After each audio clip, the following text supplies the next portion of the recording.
百期详解紅白機全遊戲巡禮。大家好，我是雷文。本期的游戏时间線來到了1989年底的商戰，各家廠商紛紛亮相。上期已經介紹了幾款89年12月的遊戲，剩下的還會分成3期來介紹。今天的內容有不少歐美版的獨佔作品，下面就一起來看看都有哪些遊戲。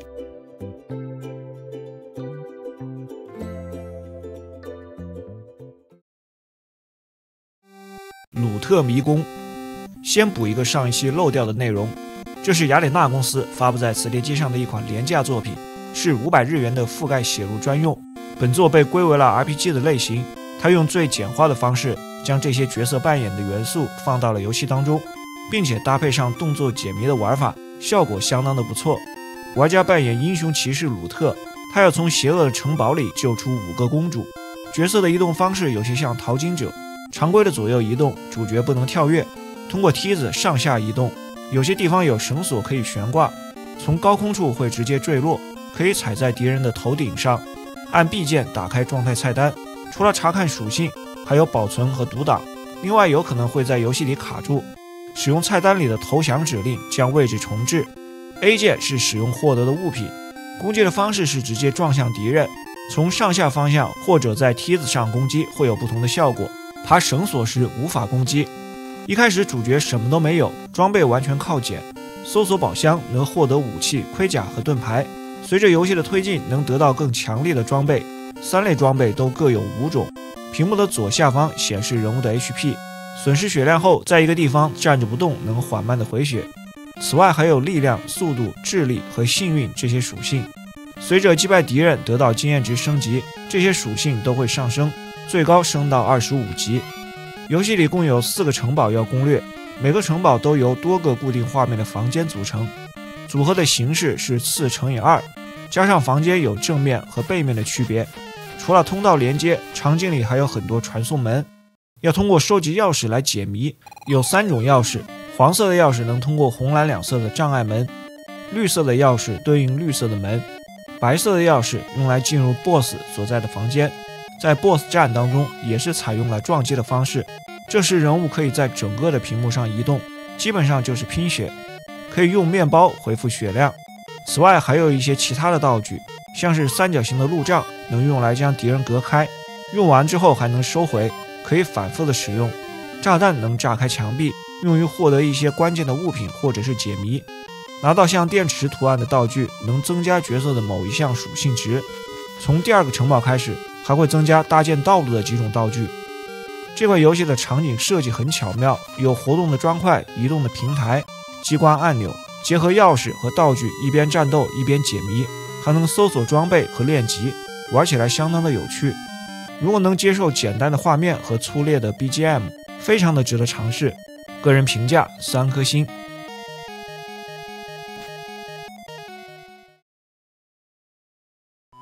720度，這是一款街機移植的滑板遊戲。街机的原始版本是雅達利1986年開發發行的，後來還登陸到了幾個電腦端的平台。89年的這個 NES 版只在北美推出，由 Mindscape 發布。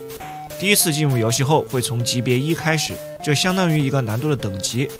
玩家控制一個穿綠衣服、戴綠帽子的小男孩，小小的年紀就被綠成這樣了。從社區的中心公園開始滑行，這是一個自由活動的區域，方向鍵操控滑板， A 鍵跳躍，起跳後在空中結合方向鍵做出技巧，平穩落地就能獲得積分。中心公園這個區域裡設置了一些障礙和坡道，也可以用來完成技巧獲得分數。路上有時還會出現汽車和行人需要躲避。畫面的左上方顯示一些信息，最上面的黃色橫條相當於倒計時，隨着時間不斷的減少，要在這個時間內離開中心公園去到比賽的場所。如果倒計時結束，畫面上就會顯示 Skate or Die 的字樣，然後出現一群蜜蜂，被蜜蜂抓到就會掛掉。可以來到地面上標有 Map 的位置查看地圖，顯示角色當前所在的位置，還有4個比賽場所的位置以及4個商店。參加比賽活動需要門票，一開始有3張票，在比賽當中獲得積分以增加門票，完成比賽還能獲得獎金，積累的錢用於購買更好的裝備，包括了頭盔、鞋子、護具和滑板。屏幕左上方會顯示剩餘的金錢、门票和裝備的信息。再来簡要介紹一下4個項目。U 型管，在池子裡滑行，完成技巧累積分數。畫面的右上方顯示 B、S 和 G， 表示銅牌、銀牌和金牌。規定時間內積累更多的分數，獲得對應的獎牌，之後結算對應的積分和獎金。下坡賽，從一個大斜坡不斷的往下滑，中間有些轉向的地方，可以穿插一些技巧，到達終點用時越短，結果越好。跳躍賽也是一個下坡的賽道，但中間會出現障礙，要嘗試命中靶心，或者完成一些技巧增加分數。最後一個回轉賽，在扭曲的賽道上滑行，穿過設置的旗門，每通過一個門都會獲得額外的時間，得分取決於通過終點線後的剩餘時間。4個項目全部完成後，進入到下一個難度的級別，總共有4個難度級別，全部通過後就算通關。這款滑板遊戲的內容很少，操控也一般，幾個項目的玩法遊戲性欠佳，水準不如紅白機上之前的幾款滑板遊戲， BGM 也很難聽，個人評價2顆星。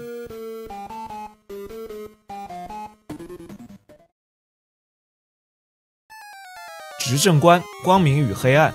這是一款從雅達利8位電腦上移植過來的遊戲，原版是1983年由一家叫做自由落體的遊戲公司開發的，發行方是 EA， 後來在各大電腦平台上移植。NES 的這個版本由防彈軟件開發，動視發行。遊戲乍一看有些像國際象棋，雙方都各有18個棋子，前排有9枚士兵型棋子，後排9枚威力更強的將領型棋子。這些棋子有着不同的移動範圍和能力，但他們都使用了奇幻世界裡光明與黑暗的角色形象，像是光明一方有巫師、精靈、鳳凰和獨角獸，黑暗的一方有女巫、龍、妖怪和怪獸等等。這些角色都有自己的移动方式和攻擊的方式，攻擊的射程也不相同，同時還有不同的屬性值，包括了力量、速度、攻击间隔和生命值。双方的棋子碰在一起後，不是直接吃掉对方，而是切换到一個戰鬥的畫面，以動作遊戲的方式控制我方角色和敵方戰鬥。強烈的單位會給戰鬥帶來一定的優勢，但操作也一定程度上決定了戰鬥的勝負。畫面下方顯示角色的血量，將對手的血量耗盡，結束戰鬥。獲勝的方式可以是清除對方全部的棋子，或者佔領棋盤上全部的5個能量點位。這5個能量點位以穿過棋盤中心點的交叉十字分布。巫師和女巫還能夠施展治療法術，能量點上的棋子治療更快，並且在這裡對對方釋放的法術免疫。對局前可以任意的選擇光明的一方或者是黑暗的一方。作為一款80年代早期的遊戲，玩法還是很有創意的，不過放在80年代末的紅白機上，內容就顯得太單薄了，畫面音樂的水準也不高，個人評價2星半。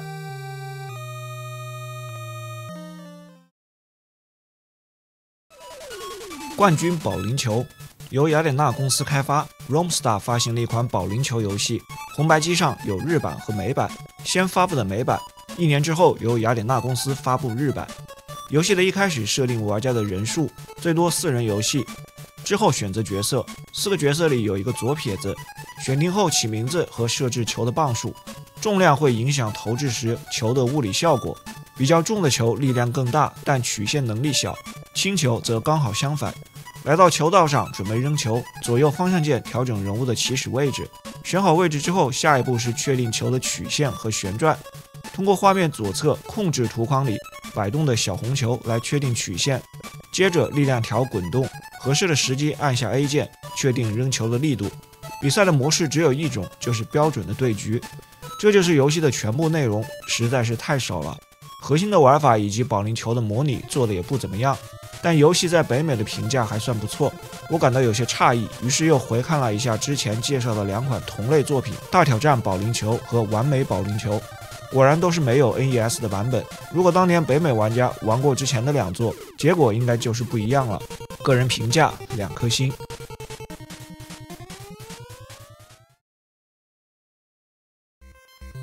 戰鬥機器，這款遊戲的全名叫賽博諾伊德戰鬥機器。戰鬥機器算是一個副標題，這也是一個移植作品。原版1988年發布在幾個電腦平台，這個 NES 的移植版由 Acclaim 發布。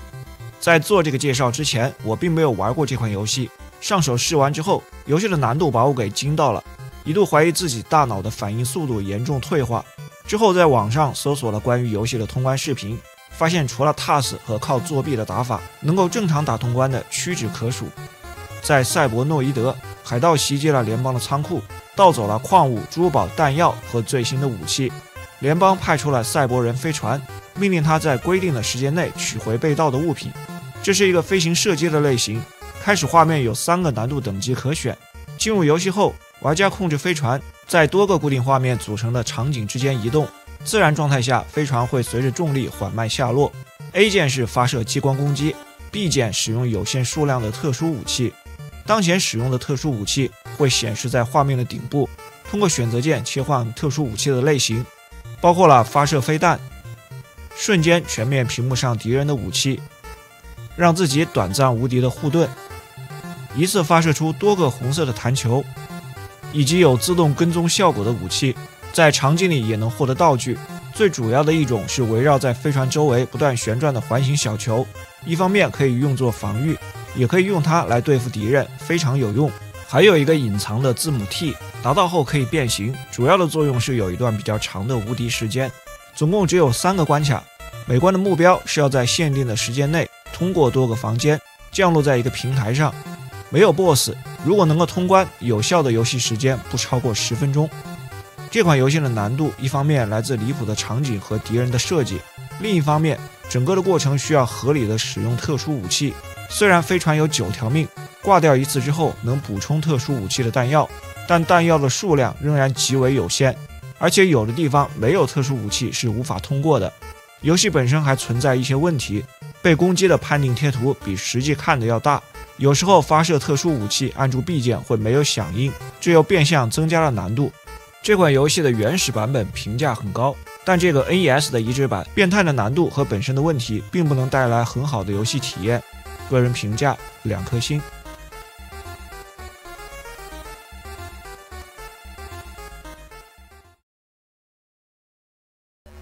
巫師與戰士2鐵劍，由 Acclaim 發布的巫師與戰士系列的第2部作品，第1部是1987年12月發布的，在第29期節目裡介紹過。本作的發售正好間隔了2年的時間，從2代開始就只有 NES 的版本，沒有日版。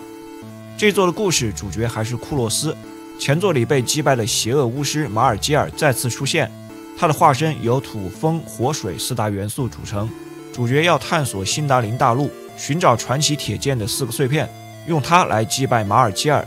遊戲類型是平台跳躍動作類，進入關卡後方向鍵移動角色，用劍攻擊。有正常和下蹲2種攻擊動作。畫面的左下方依次顯示分數、獲得的金錢、生命值和魔法值。消灭敵人有時能得到金錢或者補充魔法的物品。和前作一樣，這款遊戲的核心不在於攻擊敵人，而是在各種設計巧妙的平台上跳躍和探索。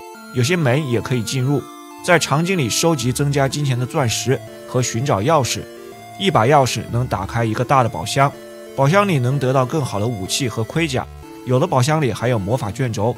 遊戲裡有些魔法对於過關是相當必要的，按下選擇鍵進入菜單，選擇對應的卷軸就能使用魔法。本作增加了商店，進入商店後用積累的錢購買物品，通常有鑰匙和補血的道具，也有和寶箱裡不同的魔法卷軸等等。商店裡還有一個賭博的迷你遊戲，猜骷髏頭會滾到哪個杯子裡，可以用來賺錢。除了看得見的門，還有很多看不見的隱藏區域可以進入，通常都能獲得大量的獎勵。總共有4個關卡，這4個關卡分別是土、風、火、水4大元素的主題。每個關卡又分成了2個部分。常規的流程是在第1個部分要找到一個黃金神器，像第1關就是一個金蛋，第2關是金色的蒼蠅，然後到達指定的位置，將神器交給本關的動物王，這樣就會進入關卡的第2部分。在第2部分裡，先找到這個關卡對應的元素魔法，有了它才能面對 BOSS。之後找到本關的 BOSS 並將它擊敗，然後得到鐵劍的碎片，集齊碎片之後獲得傳奇鐵劍，用4種元素之力將馬爾基爾消滅。通關後有一個簡單的結局，每個關卡幫助過主角的動物王也會出現。相比前一部作品，本作在畫面的水平上又有所提升，前作核心的平台跳躍玩法也被繼承了下來，依然有很多巧妙有趣的平台設計，收集元素也更加的多樣化，還增加了商店。這些提升本可以讓遊戲成為經典的大作，但由於難度設計的太高，而影響了遊玩的體驗。在探索和跳躍的過程中，很多的时候被敌人攻擊是无法避免的。玩家能做的就是盡量減少傷害，多收集補血道具和增加生命數。但反复的被敌人攻擊打斷動作，會導致在一個地方來回重複，消磨玩家的耐心。應該說，這是一款適合有耐心的玩家反覆挑戰的作品。個人評價3星半。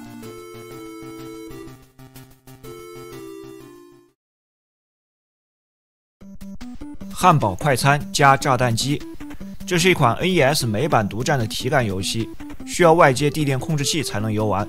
由東星開發，任天堂在北美發布。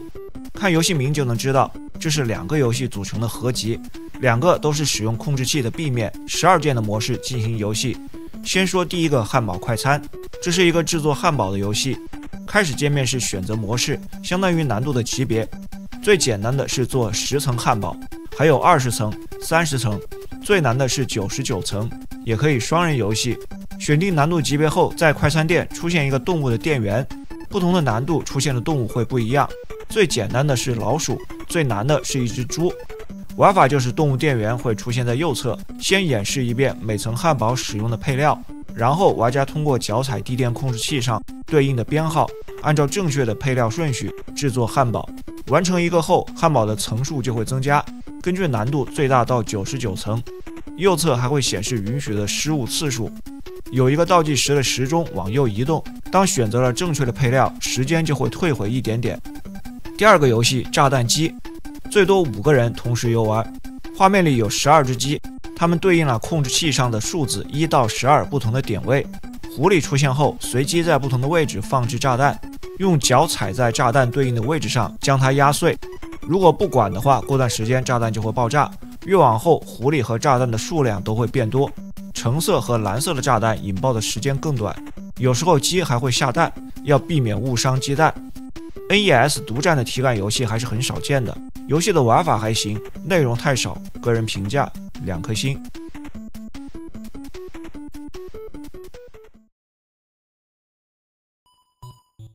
沉默的艦隊，也翻譯為死亡潛航，這是一款從電腦端移植過來的作品。原版遊戲的設計師是大名鼎鼎的席德梅爾，他在1985年開發了這款遊戲，發布在幾個電腦平台。這個 NES 的移植版由 Rare 開發，科樂美的子公司 Ultra 發布。遊戲的類型雖然這裡放的是 STG， 但它實際上是一款早期的潛艇模擬。故事背景設定在2戰期間的太平洋，玩家控制一艘美國潛艇，執行針對日本的多次戰鬥巡邏。有3種模式：練習模式、護航行動和戰鬥巡邏。玩法都是一樣，練習模式讓玩家熟悉操作機制，護航行動屬於較短的任務，戰爭巡邏是較長的任務，可以自由規劃自己的路線。這2個模式都有多個劇本可選，每個模式開始前有一個規則設定，包括能見度的水平、失效魚雷的出現頻率等等，還有4個不同的難度級別。進入遊戲後，在一個大地圖上，潛艇用一個圓點表示，方向鍵控制它巡邏，底部會顯示剩餘燃料的提示。當偵察到敵方軍艦時，會有紅色的報警。這時進入新的操作界面，畫面的底部圖標從左到右 ，R 是控制潛艇前進或者倒退，半圓的圓盤加上數字和指針是調節航行的速度。右邊有4個方向的圖標，左右控制轉向，上下方向是調整潛水的深度。再往右，通過點擊方塊是放大和縮小地圖。在右邊潛水鏡的圖案，控制升起或者降下潛水鏡。最右側橙色的圓形上 F 和 N 是調整時間流逝的速度。按下選擇鍵能進入潛艇的內部，在這裡也能做一些事。查看儀表盤，上面亂七八糟的東西很多，不過大多數都沒有什麼用。最主要的作用是查看剩餘的魚雷。進入潛艇底部檢查損傷的情況，查看各個部位是否有漏水或者設備受損。軍需官日誌呈現玩家的戰績，顯示已經擊沉的目標。查看地圖能夠更準確地顯示敵人的方位。使用潛望鏡的話，就會變成一個具體的觀察視角，在海面上查看敵艦，還會呈現敵方離潛艇的距離、航向和速度。右側顯示目標敵艦的名字。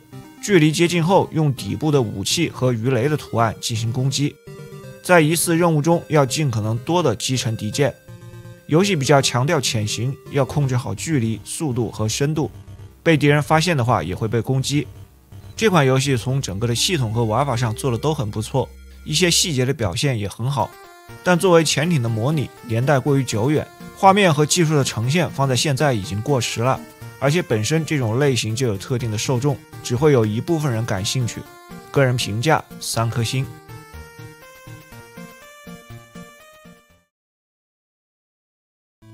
X 戰警，這是 LJN 發行的一款動作遊戲，基於漫威著名的同名漫畫。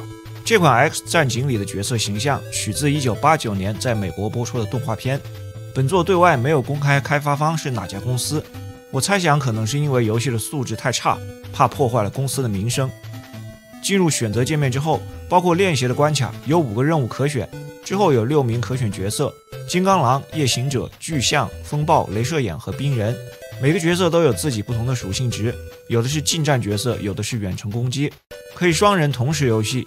如果是单人游戏，還要選擇一名角色作為同伴，由 AI 控制。你會發現 AI 自動控制的角色極其糟糕，還經常會被卡在某個地方。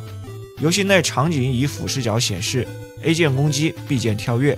正常的狀態下无法查看角色的生命值，要按下暫停鍵進入菜單界面才能看到。這裡也可以查看物品和鑰匙。單人模式按下選擇鍵是切換角色操作，消滅敵人會掉落幾種道具，字母 E 是補充生命值，一種像堆起來的黃色圓圈，並且中間有紅色圓點是短暫的無敵，大概有幾秒的時間。黃色的閃電是全滅屏幕的敵人，字母 S 能夠凍結敵人的行動，也只有幾秒的時間。磁鐵圖案的道具有負面的影響，會讓自己的角色幾秒內無法行動。除了練習關卡，其他的關卡裡都有 BOSS， 也是 X 戰警裡的經典反派角色。完成所有的5個任務之後，按住選擇鍵加 B 鍵加方向鍵上，再按開始鍵進入最後的關卡。這個秘技的按鍵組合有一部分印刷在了卡帶上，還有一部分的提示出現在每個關卡結束時顯示的文字部分。最後一關的 BOSS 是萬磁王。這款遊戲從各個方面都是一部明顯的垃圾作品。除了前面提到的 AI 問題，操控也相當的糟糕。在關卡裡，角色顯示的圖形和實際的漫畫人物相去甚遠，各種敵人都很抽象，場景粗制濫造，玩起來完全沒有樂趣。個人評價1星半。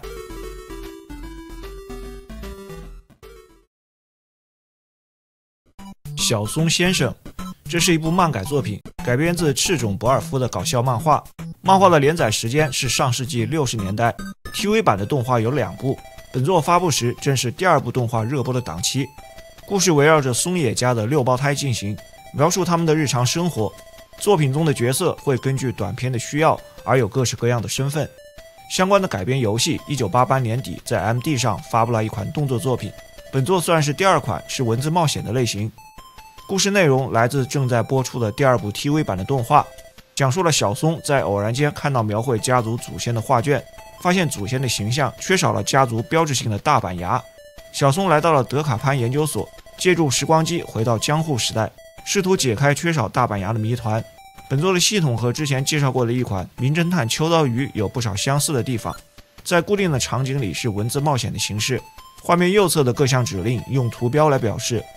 常用的幾個鞋子的圖案是移動到其他的地點，耳朵圖案是對話或者傾聽，放大鏡是調查，手拿問號卡片的圖案是展示物品，燈泡圖案是思考。在推進遇到困難時，用它能獲得一些提示。在時間机器裡有一個時鐘的圖案，用來时間旅行。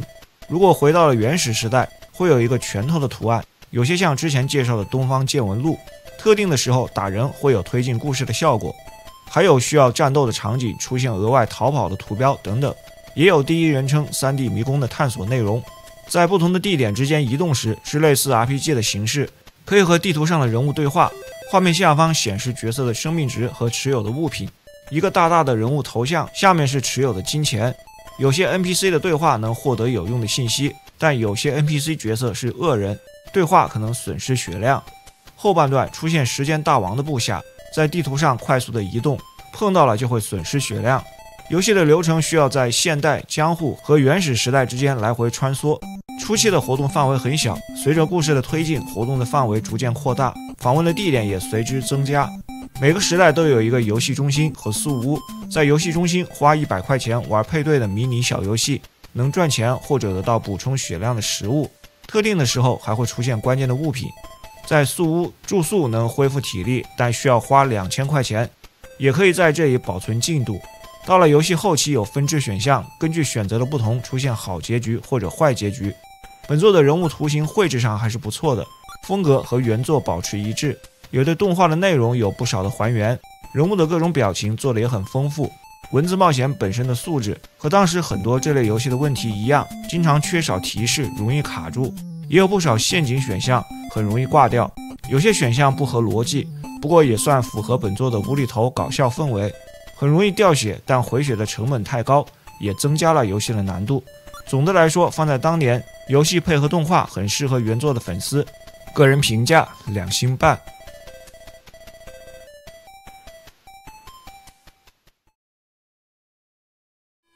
星雲狩獵，哈德森發布的一款文字冒險作品。自從 PCE 上市以後，已經很少能看到哈德森在紅白機上發布遊戲了，一年也就只有1-2款。本作在官方定義為小說式的恐怖冒險，故事開始於主角正在給18歲的女友慶祝生日，一個邪惡的面孔突然出現，將女友抓走，同時在場的爺爺也遭遇不測。暈倒的主角從醫院醒來，一個神秘的人物出現在眼前，他引導主角前往尋找神器並救出女友。系統上和普通的文字冒險一樣，沒有任何的特色，底部顯示文字信息，上方左側顯示場景的圖片，右側顯示各種可選的指令，查看、對話、拿取、移動等等。玩家從醫院離開，進入神秘的莊園之後， BGM 就開始變得詭異。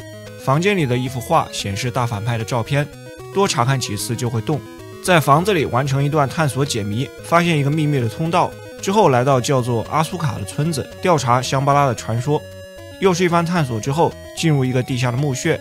從這一段開始會有戰鬥的內容，不過戰鬥也屬於劇情的一部分，基本上是使用得到的特殊物品觸發劇情。來到下一個地點酒鬼村，繼續調查通往香巴拉的方法，從一個巫女那裡了解到有用的信息之後，進入一個新的地下墓穴。在這類場景裡，除了戰鬥還會穿插機關的解謎。出墓穴後又是村子調查，用繩子跨過斷橋進入第3個墓穴，得到一把劍之後打開通往香巴拉的路。進去之後，在一個奇異的空間裡擊敗最終的 BOSS， 救出女友。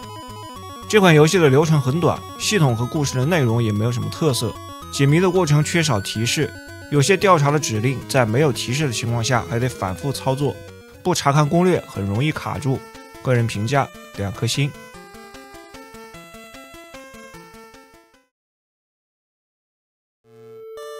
新李健八犬傳：光與暗的戰爭。東映動畫發行了一款角色扮演作品，之前的節目裡曾經介紹過一款 SNK 的李健八犬傳，也是 RPG 的遊戲。這2部作品沒有什麼關係。SNK 的這款是改編自江戶時期的小說《南總李健八犬傳》，而本作是基於作家連田敏夫1982年的改編小說《新李健八犬傳》，1983年還上映了電影。雖然原作小說裡新版和舊版的內容區別很大，但放到遊戲當中，主要的故事線還是差不多的。收集8顆寶珠，集結仁義禮智忠信孝悌8名武士，打倒暗之一族。一開始從8個角色裡選擇1名作為初始的角色，根據角色的不同，開始的一段內容也會有所區別。主要是前2個加入的同伴會不一樣，剩餘的同伴要到其他的村子裡尋找。系統上也是永久鬥惡龍式的，大地圖探索、城鎮和 NPC 對話、購買裝備物品。裝備是通用的，不同的角色各有專長，穿上相同的装備也会有不同的修正效果。本作唯一稱得上特色的是集齐的8名角色可以一起旅行，走路的時候他们緊緊地挨在一起，排成2排，看着很有喜感。戰鬥是隨機遇敵，進入戰鬥畫面後，回合制的指令形式也是最多8個人一起戰鬥。畫面的上方和下方各顯示4個角色的生命值和法力，正中間是敵人的图形，右側是敵人的生命值，如果有多行就是多個敌人。左側顯示各項戰鬥的指令。遊戲的流程也就是探索、收集同伴，到下個地點擊敗 BOSS， 再集結新的同伴。這部作品的評價不高，通常被認為是一個半成品。8人當中只有1個武士有特殊的劇情， UI 的界面不夠成熟，缺少一些必要的選項，像是不能傳遞物品。還有一個很著名的 bug， 有可能無法遇到某一個 boss， 如果觸發了這個 bug， 只能讀檔，甚至是重來。遊戲的平衡性相當的差，根據初始角色的不同有很大的差別，甚至有一個角色開始不會御敵，強弱不同的敵人位置分布不均，前期可能遇到極強的敵人被秒殺，可能在遊戲開發的前期設想的都很好，敵人角色繪製和音樂都不錯，但卻是一個虎頭蛇尾的結果。個人評價2顆星。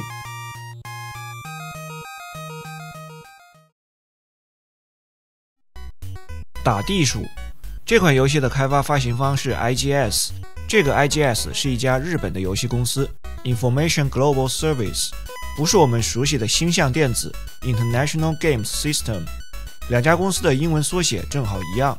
本作是一個體感遊戲，要外接一個專用的設備 TapTapMat， 和萬代的地電控制器類似，但這個配了一個用手玩的小錘子，墊子也更小。玩法很簡單，就是我們熟悉的打地鼠。開始有簡單和困難2種模式，總共有6個關卡，每關的場景都不一樣。墊子上面有12個鍵位，但每個關卡只用到其中的8個鍵位。不同的關卡用到的位置不一樣，擊中和沒有擊中目標的音效不同，會自動統計 miss 的數量和命中率，命中率超過 80% 就能過關。如果一開始選擇了簡單難度，完成6個關卡後，自動進入困難難度。完成困難難度後，會出現一個額外的超級關卡。完成超級關卡之後就算通關。雖然這種經典的休閒玩法很不錯，但這些配件年代久遠，現在遊玩的價值已經不大了。個人評價2顆星。